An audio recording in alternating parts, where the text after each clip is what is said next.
The grand chamber of Station Zenith had never been so full. Representatives from 247 alien species filled the massive hall, their various forms creating a sea of colors, shapes, and sizes. Some breathed oxygen, others methane.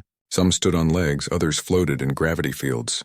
But today they all had one thing in common. They were here to judge humanity.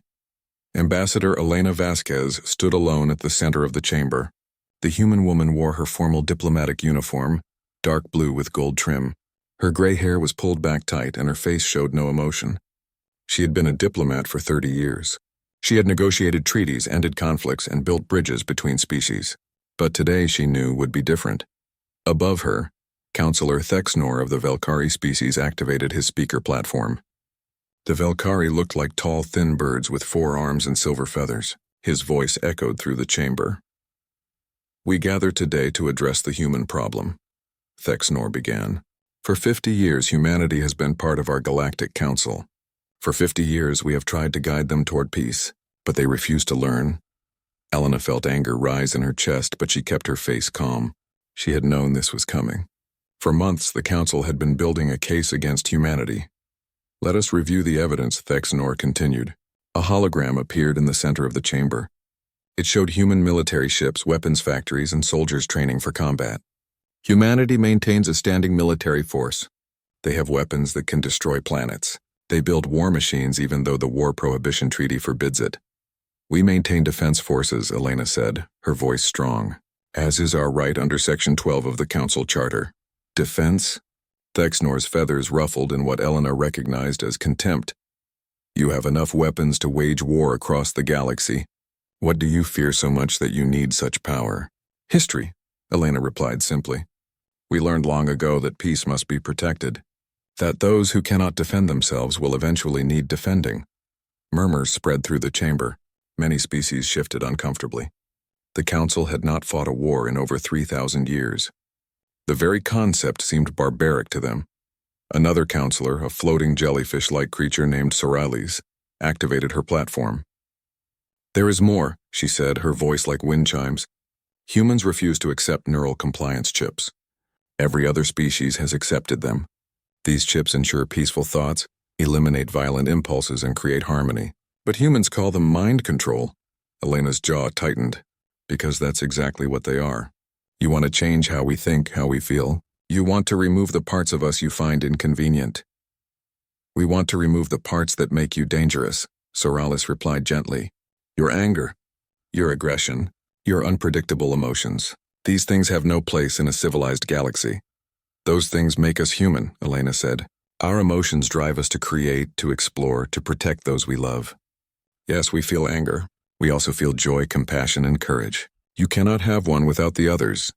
Thexnor spread his forearms wide. "And there is the final charge. Forbidden research. We have evidence that human scientists are studying quantum weapons, dimensional warfare, and artificial intelligence beyond safe parameters. These technologies were banned for good reason.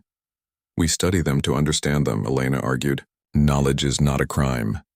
Knowledge of how to destroy galaxies is indeed a crime," Thexnor shot back. "The Council has maintained peace for millennia by limiting such dangerous pursuits. But humanity always wants more. Always pushes boundaries, always takes risks that endanger everyone." The chamber erupted in agreement. Hundreds of alien voices joined together in a chorus of concern. Elena looked around at the faces, seeing fear in their eyes. They were afraid of humanity, afraid of what humans might do, might become. "We have given you chances," Thexnor said, his voice cutting through the noise. "We have sent advisors, offered re-education programs, and provided opportunities to integrate properly with galactic society. But you refuse. You cling to your violence, your chaos, your dangerous way of thinking." "It is time to vote," Sorales announced. "Should humanity remain in the Galactic Council, or should they be banished to their own space, quarantined from civilized species?" Elena's heart pounded. She had prepared arguments, evidence of humanity's contributions. Human doctors had cured 12 major diseases. Human artists had enriched galactic culture. Human peacekeepers had resolved conflicts on 30 worlds. But looking at the faces around her, she knew none of it mattered. They had already decided. "Let all who vote for banishment activate their signal," Thexnor commanded. The chamber lit up with lights. Blue, green, red, purple. Lights from every direction. Elena counted silently, though she already knew the answer. 231 lights. Only 16 remained dark, species that had worked closely with humans and understood them better. The vote is decided, Thexnor declared. Humanity is hereby expelled from the Galactic Council. You have 10 standard years to evacuate all colonies in Council space and return to your home system. The Sol system will be designated a quarantine zone. No human vessel may leave it. No Council vessel may enter it. You are alone now. Elena stood silent for a long moment. Around her, Council members were already leaving, chatting amongst themselves, relieved that the human problem was solved. Finally she spoke, her voice carrying through the chamber even without amplification. You think you're safer now, she said. You think removing us removes the danger. But you're wrong. We weren't the danger. We were the warning. Thexnor turned back to face her. What do you mean? The universe is not peaceful, Elena said. It's not safe. It's full of things that want to destroy you, consume you, end you. We knew that because we lived through it. We fought wars on our own world that nearly destroyed us. We clawed our way to the stars through blood and sacrifice. We learned hard lessons that you've forgotten. We have evolved past such primitive concerns, Sorali said dismissively. No, Elena replied. You've just been lucky. Lucky that nothing dangerous has found you yet. But luck runs out. And when it does, when something comes for you that doesn't care about your committees, your meditation, your peaceful intentions, you'll remember this day. You'll remember that you had allies who knew how to fight, who were willing to fight. And you sent them away. Is that a threat? Thexnor demanded. No, Elena said, walking toward the exit. It's a promise. We'll go. We'll take our weapons, our warriors, our dangerous ideas. We'll leave you to your peace. But when the galaxy needs someone willing to do what's necessary, willing to sacrifice, willing to stand between civilization and darkness, you'll remember. You'll remember you cast us out. She reached the door and paused. And we'll remember too. Elena Vasquez left the Grand Chamber with her head high. Behind her, the Galactic Council celebrated their new era of peace. They did not know that they had just made the biggest mistake in galactic history. Above them all, beyond the edge of explored space, something ancient and hungry stirred in the darkness between stars. It had noticed the light of civilization, and it was coming. 15 years had passed since the banishment. The quarantine zone around Sol system had become humanity's prison and fortress both. Dr. James Chen floated in the observation deck of Research Station Harmony, watching ships come and go from Earth. The planet below was different now. Every city had defense platforms. Every space station bristled with weapons. Humanity had changed. Still thinking about the old days? Asked Captain Lisa Torres, drifting up beside him. She was younger than Chen, born after the banishment. Her generation knew only this new humanity. Sometimes, Chen admitted, we used to dream about spreading across the galaxy, meeting new friends, learning new things. Now we just prepare for war. Not war, Torres corrected. Survival. There's a difference. Chen supposed she was right. After the council kicked them out, humanity had no choice but to change. The phrase never again appeared everywhere. On ships, on buildings, on the uniforms every human wore. Because now every human was a soldier. Children learned combat alongside mathematics.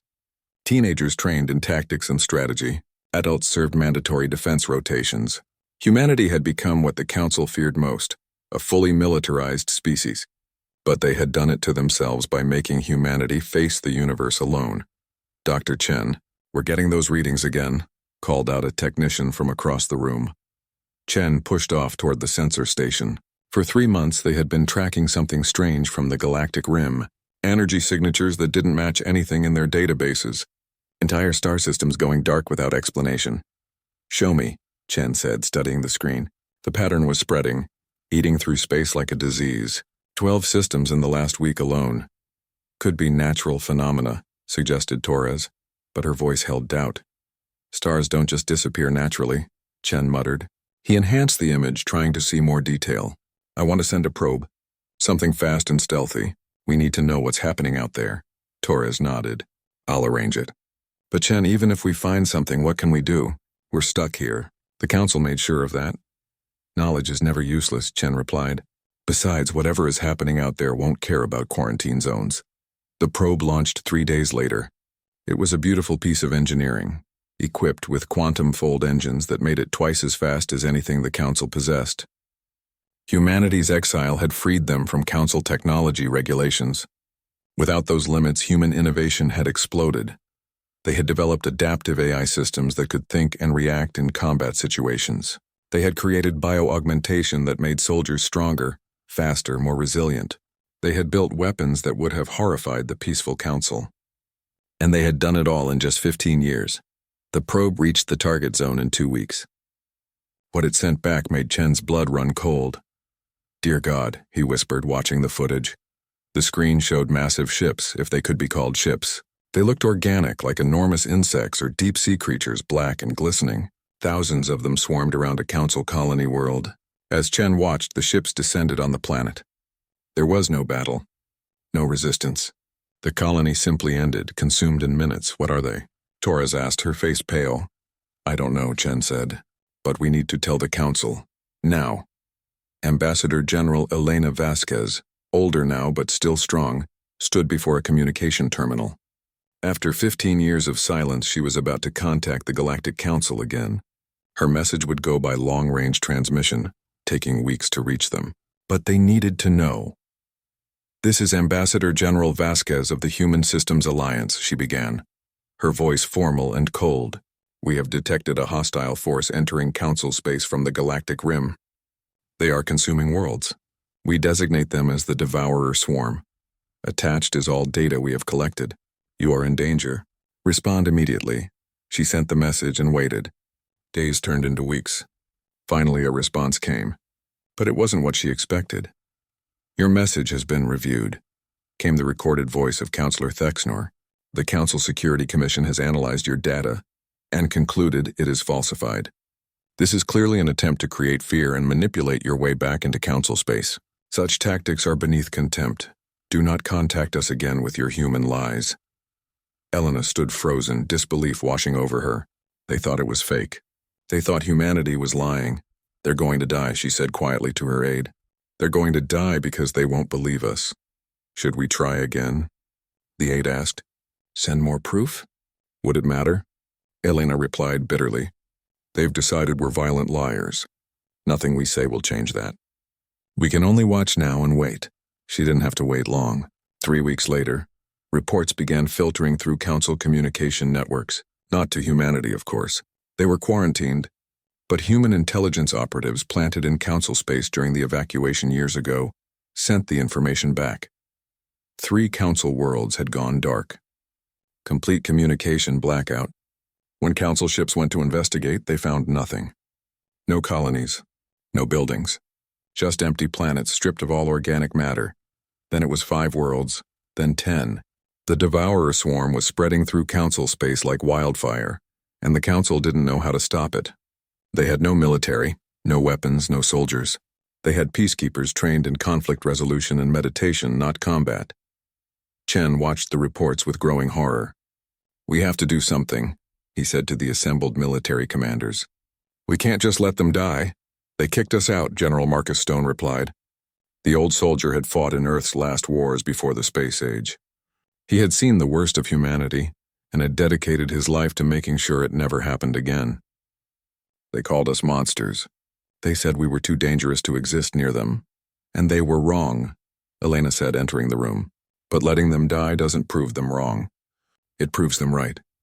If we abandon them now, we become the monsters they feared." "With respect, Ambassador General," Stone said, "my duty is to humanity, to our survival, not to aliens who hate us." "Your duty is to what's right," Elena countered. "That's what makes us different from them. We don't just fight for ourselves. We fight for what's right even when it's hard, even when it hurts, even when those we protect don't deserve it." The room fell silent. Officers looked at each other, uncertainty on their faces. They had spent 15 years preparing to defend humanity alone. The idea of helping the Council seemed absurd. "If we let the swarm destroy the Council," Chen spoke up, "how long before they come for us? How long before they cross the quarantine zone and arrive at Sol? We're not helping the Council. We're defending ourselves by stopping the threat before it reaches us." Stone considered this. His scarred face showed deep thought. Finally, he nodded slowly.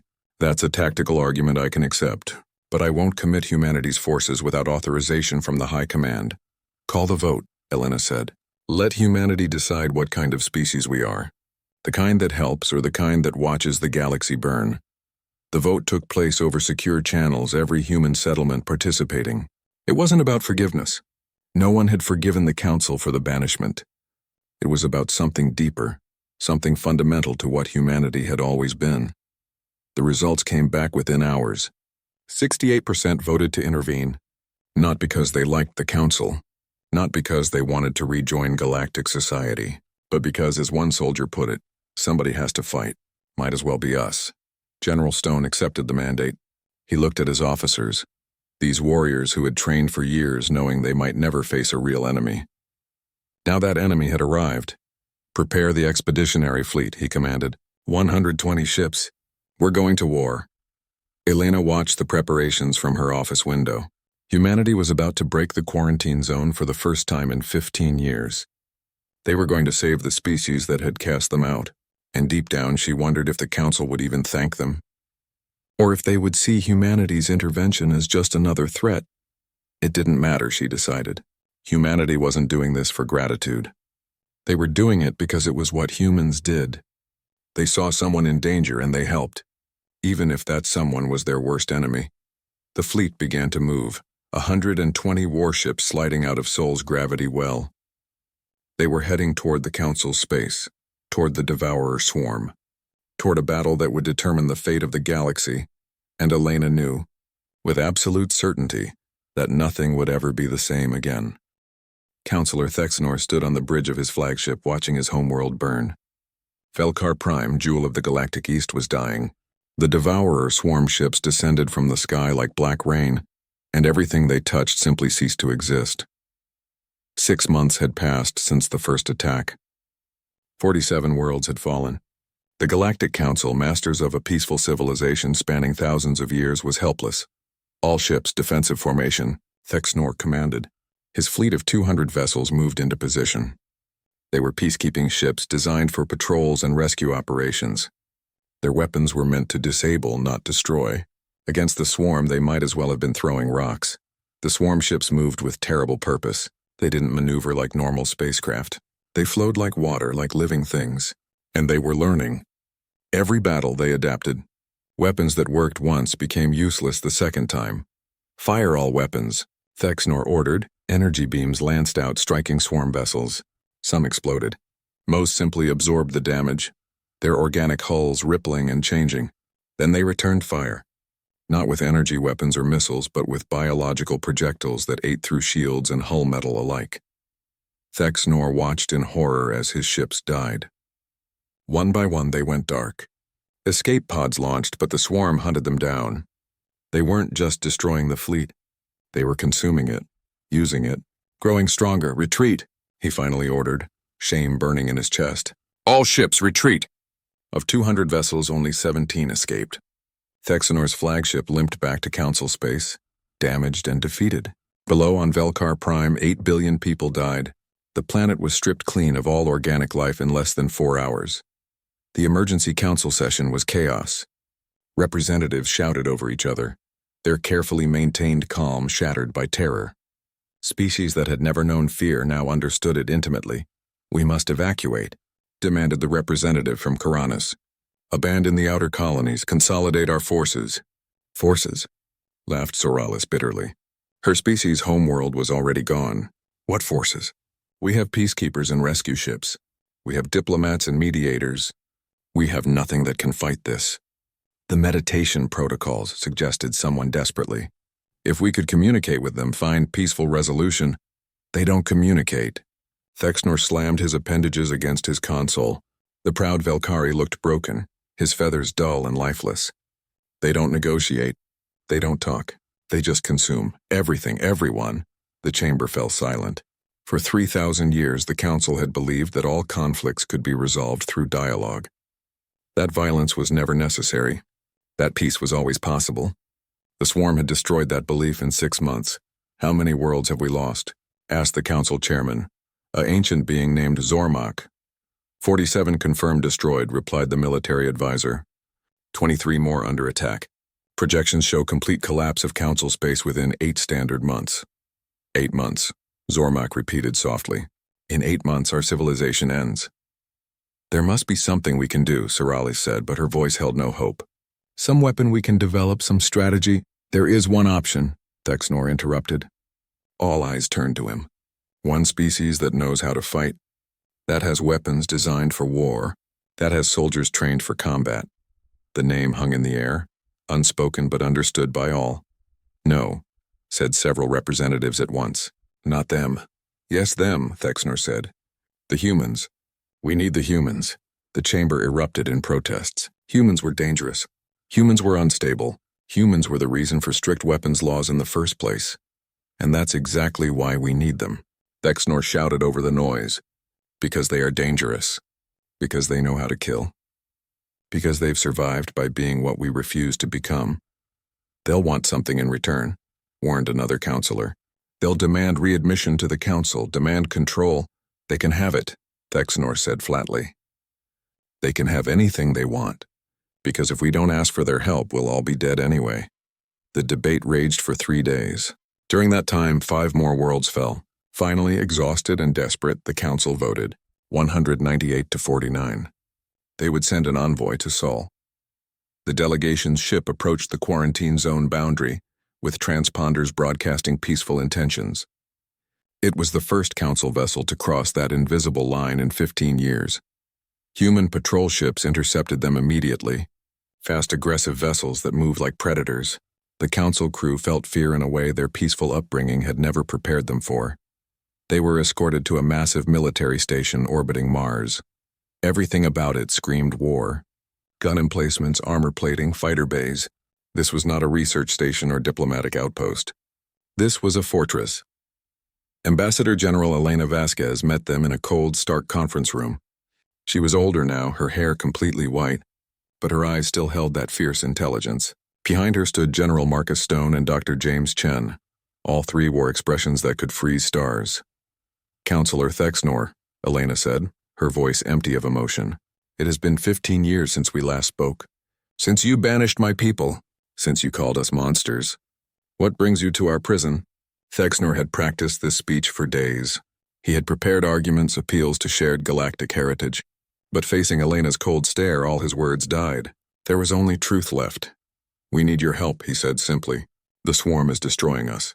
We have no defense. We are dying, please, please, Elena repeated. The word seemed strange in her mouth. That's a word humans heard a lot 15 years ago. Please leave. Please accept that you're too dangerous. Please go quietly into exile. We were wrong, Thexnor said, and the admission felt like swallowing glass. We were wrong about everything. You tried to warn us. You told us the universe was dangerous. We didn't listen. No, you didn't, General Stone spoke up. You were too busy congratulating yourselves on your evolved peace. Too busy looking down on us violent humans, and now you want us to be your monsters. To do the killing you're too pure to do yourselves? Yes, Thexnor said, meeting Stone's hard gaze. That's exactly what we want. Because you're right. We are too pure, too weak, too useless. And you're strong. You're survivors. You're fighters, please save us. Elena stood and walked to the window, looking out at the military shipyards. Do you know what it's been like? She asked. 15 years of preparing for a war that might never come. 15 years of turning our children into soldiers. 15 years of becoming exactly what you feared. And all because you couldn't accept that sometimes peace requires the capacity for violence. She turned back to face them. You want our help? Our weapons? Our warriors? Why should we give them? You made it very clear we weren't wanted. That our way of thinking was wrong. That we didn't belong in your perfect galaxy. Because it's the right thing to do, Chen said quietly. All eyes turned to the scientist. Not because they deserve it. Not because they've earned it. But because it's what we do. We see people in danger and we help. Even if those people hurt us. Even if they hate us. That's what makes us human. Elena closed her eyes. She knew Chen was right. But God, it hurt to be the better species. The High Command will deliberate, she said finally. You'll have your answer in 24 hours. Until then, you're confined to your ship, dismissed. After the delegation left, the 3 humans stood in silence. Are we really going to help them? Chen asked. Probably, Elena admitted. But we're going to make them wait. Make them sweat. Make them understand what it means to beg. And after? Stone asked. After we save them? What then? Then, Elena said, a bitter smile crossing her face.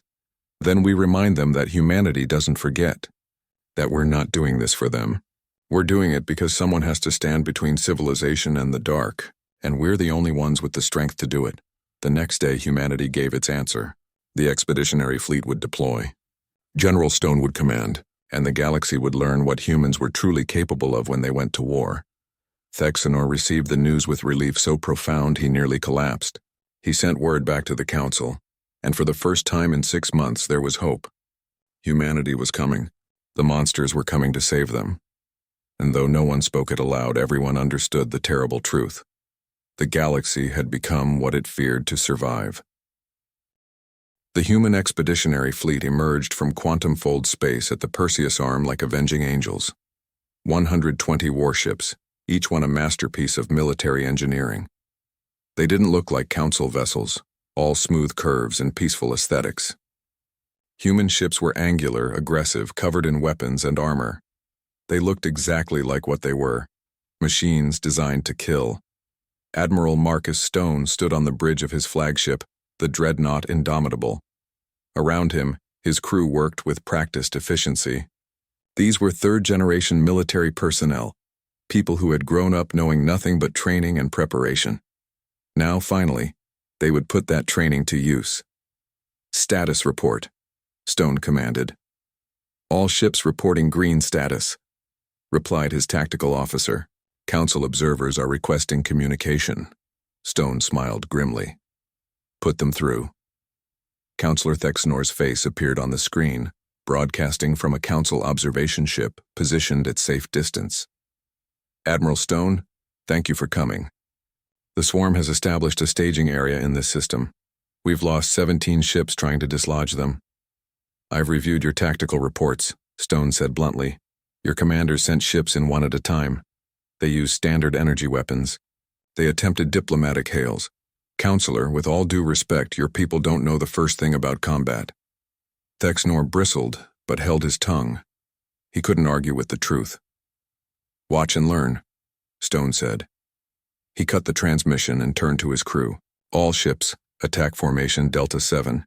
Carriers launch fighters. Stealth frigates move to flanking positions.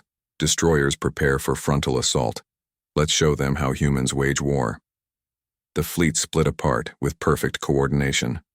Unlike council ships, which were all identical for equality's sake, human vessels were specialized. Each ship had a specific role, a specific purpose. Together they formed a weapon far greater than the sum of its parts. The swarm ships detected the humans and moved to intercept. Hundreds of organic vessels, each the size of a city, surged forward. They had learned from fighting the council. They adapted their tactics, but they had never fought humans before. First wave launch, Stone ordered. Thousands of small drones shot from the human ships. The swarm moved to intercept them, expecting escape pods or missiles, but these drones weren't fleeing. They were attacking. And when the swarm destroyed them, they exploded with nuclear fury.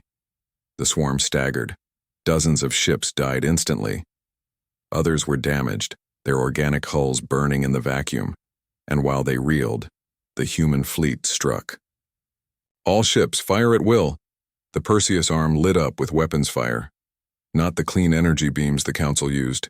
Humans brought kinetic accelerators that punched through shields, plasma cannons that melted armor, missiles that tracked their targets with AI-guided precision. And when those failed, humans used nuclear weapons, fusion bombs, antimatter warheads. The swarm tried to adapt, but human tactics changed faster than they could learn. Carriers launched waves of fighters that swarmed like angry hornets. Stealth frigates appeared from nowhere to deliver killing blows to damaged ships. Destroyers formed a wall of steel and fire that the swarm couldn't penetrate. Counselor Thexanor watched in stunned silence from his observation post.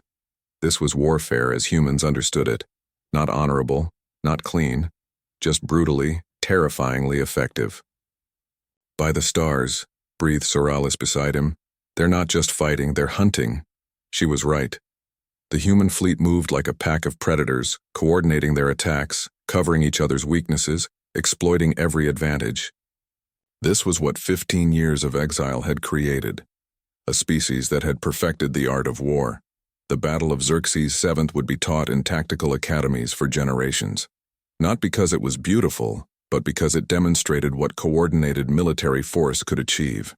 In 4 hours, the human fleet destroyed over 300 swarm vessels and drove the rest from the system. Human casualties, 12 ships damaged, none destroyed. But Stone knew this was just the beginning. The main swarm was still out there, and it was learning. Captain Sarah Wu commanded the carrier group Valiant. Her 6 carriers held over 300 fighters between them. She was young for a captain, only 34, but she had graduated top of her class in tactical warfare. "Ma'am, sensors detect a swarm tendril moving toward the asteroid field in Sector 7, reported her sensor officer. Wu studied the tactical display. The asteroid field was dense, difficult to navigate, perfect for an ambush. "All carriers with me. We're going hunting." She didn't tell her crew the full plan, didn't tell them that this would be a one-way trip for her ship. Some things a captain had to bear alone.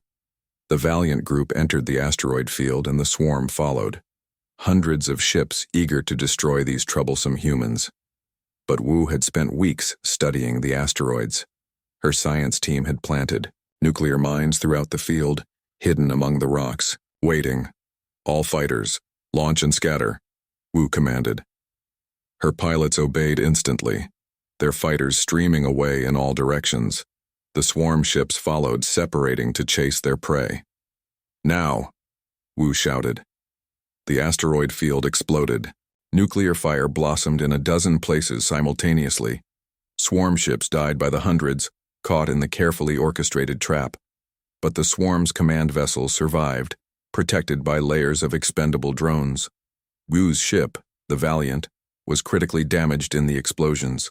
Hull breaches on 6 decks, life support failing. Engines offline.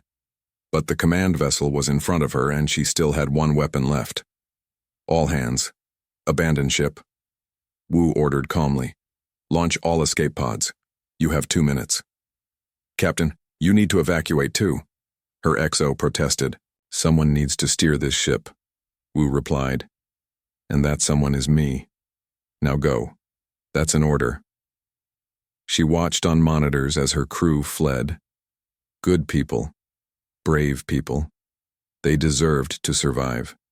She would make sure they did.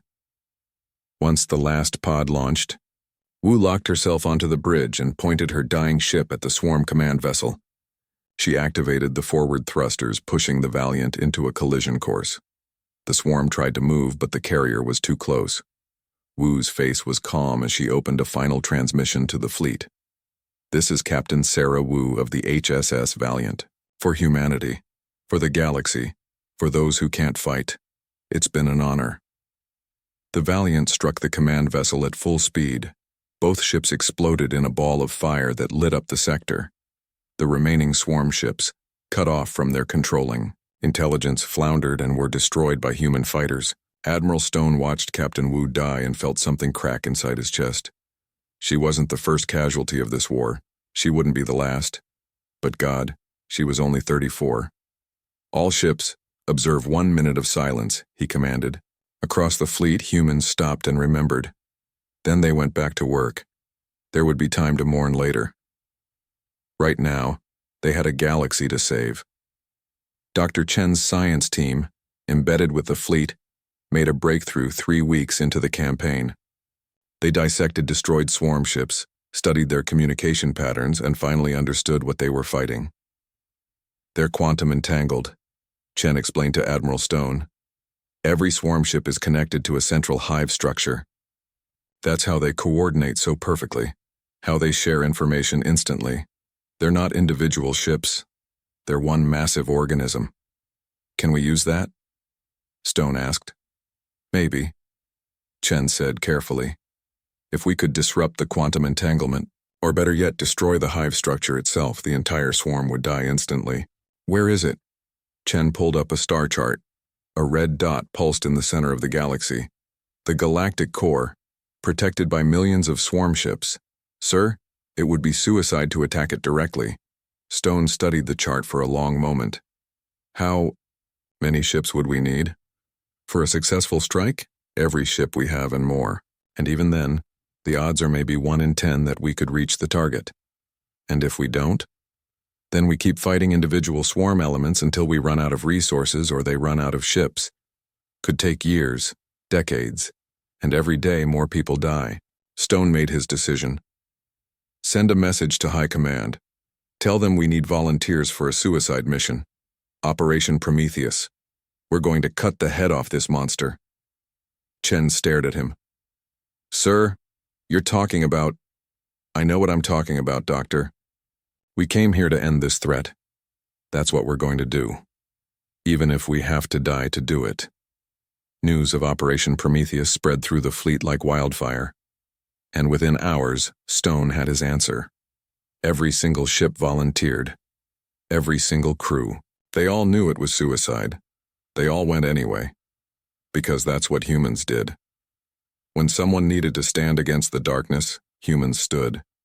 When someone needed to make the sacrifice, humans sacrificed. Not because they were fearless, but because they were brave enough to be afraid and do it anyway. The Council observers watched preparations for Operation Prometheus with growing understanding. This was what they had feared in humanity. This capacity for violence, for sacrifice, for doing terrible things in service of the greater good. But now they understood why humans clung to it so fiercely.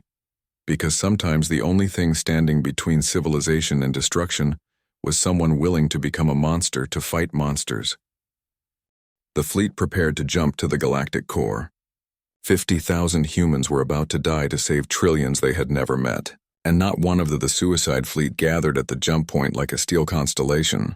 300 human warships carrying 50,000 souls. Every one of them a volunteer. Every one of them knowing they wouldn't return. Admiral Marcus Stone walked the corridors of the Indomitable one last time, stopping to speak with crew members. He saw fear in their eyes, but also determination.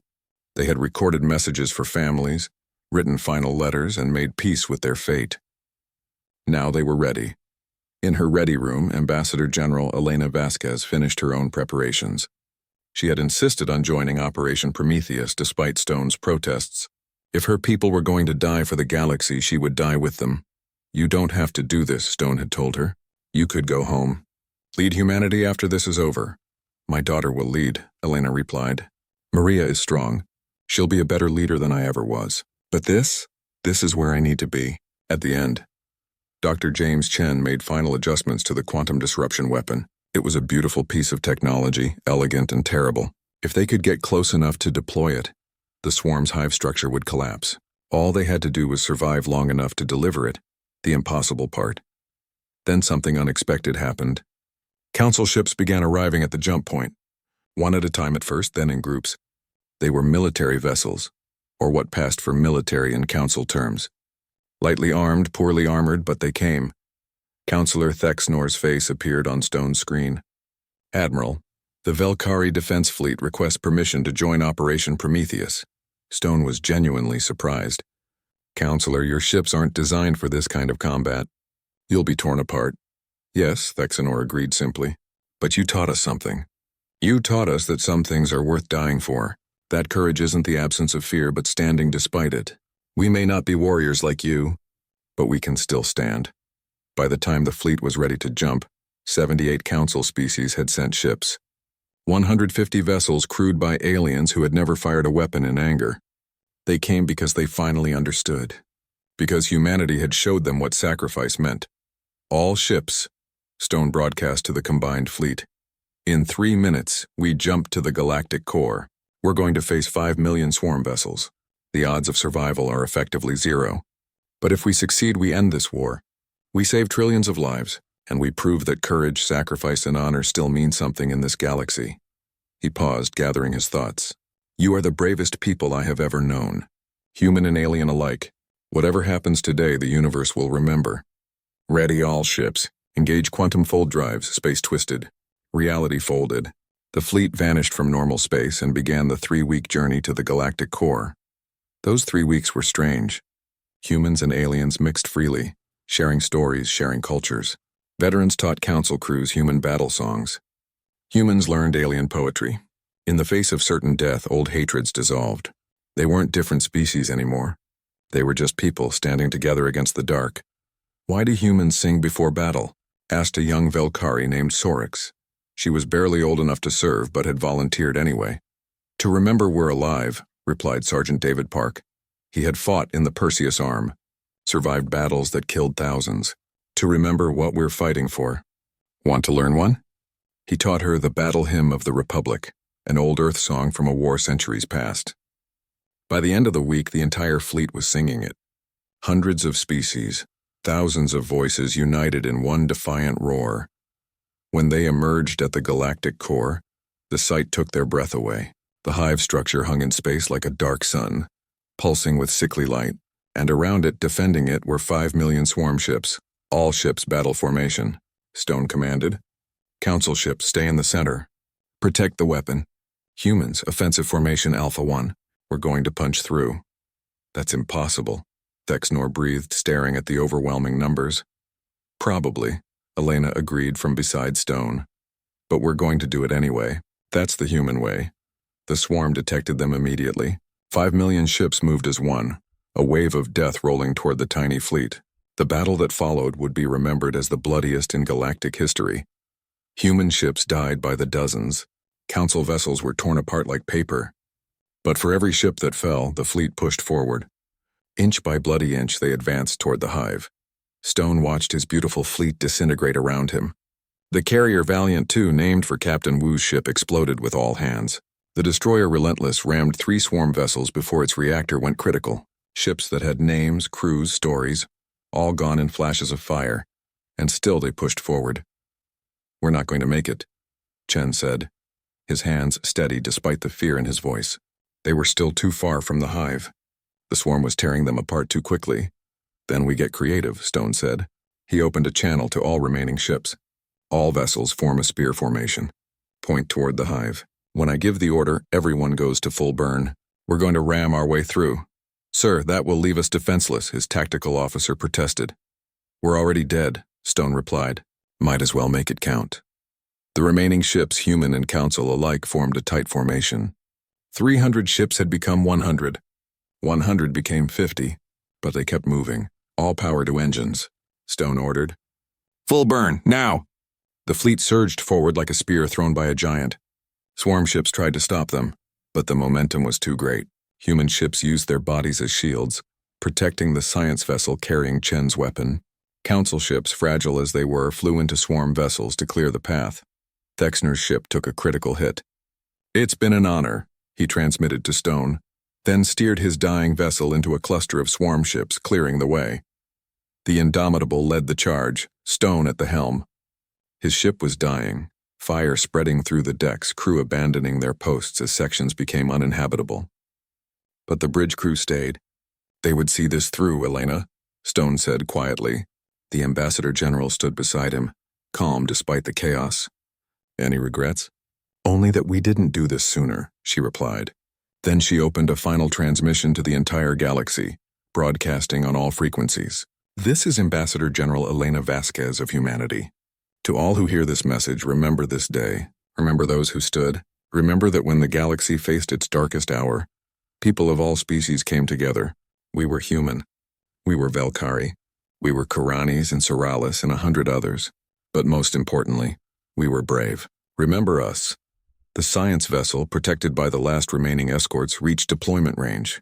Chen's hands flew over the controls. "Deploying quantum disruption weapon now." The device launched, a small sphere containing humanity's last hope. It flew toward the hive structure and the swarm moved to intercept it.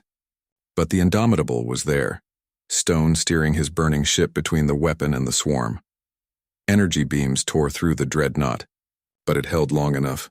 The weapon struck the hive. For a moment, nothing happened. Then reality screamed. The quantum entanglement holding the swarm together shattered. Across the galaxy, 5 million swarm ships simply stopped. They hung in space, dead and silent. The hive structure collapsed into itself, imploding in a cascade of energy that consumed everything within 10 light years. The Indomitable was at the edge of that blast radius, Stone felt the heat, saw the light, and smiled. "We did it," he said. Elena took his hand. "Yes, we did. The blast consumed them. Consumed the remaining fleet. Consumed the swarm and the hive and everything else. But it ended the war. Across the galaxy, people watched the galactic core explode with light. They watched and they understood. Humanity and their allies had won. At the cost of everything. Of 300 human ships and 150 council vessels, 12 survived. None of the command staff. None of the heroes who had led the charge. They died as they lived, standing between civilization and destruction. The Galactic Council was reformed in the aftermath. The first order of business was a unanimous vote. Humanity would have permanent leadership positions. The second order, every species would maintain defense forces trained by human advisors. The galaxy had learned its lesson. Peace without the capacity for violence was just waiting to be destroyed. Earth received representatives from all 247 species for the remembrance ceremony. They came to Sol System, to the home of the species they had banished, and they wept for those who had saved them. Maria Vasquez, Elena's daughter, stood before the assembled delegates. She was young, only 30, but she carried her mother's strength. "My mother's final words to the council were simple," she said. "We didn't save you to prove we were right. We saved you because someone had to. That's who we are. That's who we've always been. Not perfect, not peaceful, but willing to stand when others fall, willing to fight when others won't, willing to sacrifice so others can live." She looked out at the alien faces, seeing respect there now instead of fear. "The galaxy tried to change us, to make us less violent, less dangerous, less human. Thank God you